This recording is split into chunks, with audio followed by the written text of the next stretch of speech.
अरविंद केजरीवाल और उनके सारे मंत्री अपनी नाकामी का ठीकरा अब तक ये कहकर उपराज्यपाल और अधिकारियों पर फोड़ते रहे कि अधिकारी उनका आदेश नहीं मानते और एलजी के इशारों पर वे कोई काम करते ही नहीं।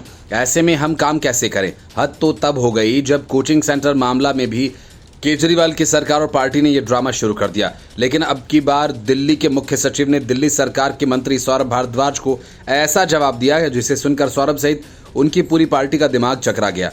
असल में दिल्ली के शहरी विकास मंत्री सौरभ भारद्वाज ने इस मामले में चीफ सेक्रेटरी नरेश कुमार को नोटिस जारी कर जवाब मांगा था। अब नरेश कुमार की तरफ से ऐसा जवाब दिया गया अब जिससे बॉल फिर मंत्री जी के पाले में ही नजर आ रही है। उन्होंने कहा कि शहर में नालों पर अतिक्रमण इतना ज्यादा है कि इसे बिना किसी कानून के नियंत्रित नहीं किया जा सकता।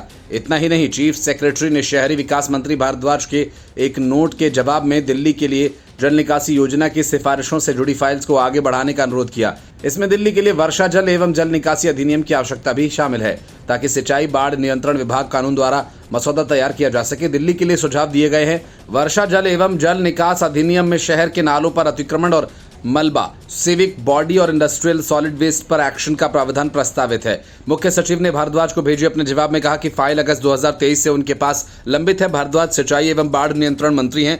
राजेंद्र नगर में हुई इस घटना पर दिल्ली के नगर निगम की रिपोर्ट का हवाला देते हुए नरेश कुमार ने कहा कि दुर्भाग्यपूर्ण घटना के स्थान की तस्वीरों से पता चलता है कि जिस तरह से उस स्थान पर वर्षा जल निकासी प्रणाली पर इमारत के मालिक ने अतिक्रमण कर लिया था। मुख्य सचिव ने कहा कि ऐसी स्थिति में पूरा शहर है जिसमें उन्होंने दिल्ली के लिए जल वर्षा निकासी अधिनियम के अभाव में जल वर्षा निकासी प्रणाली में इस तरह की व्यापक रुकावट को नियंत्रित नहीं किया जा सका।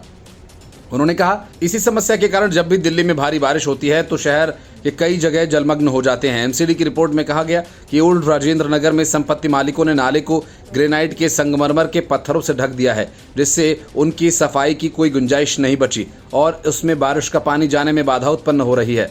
भारद्वाज ने मुख्य सचिव को भेजे अपने नोट में कहा कि उन्होंने सिंचाई एवं बाढ़ नियंत्रण विभाग के प्रधान सचिव से इस बात की पुष्टि की फाइल के संबंध में उनकी ओर से कोई निर्णय लंबित नहीं है।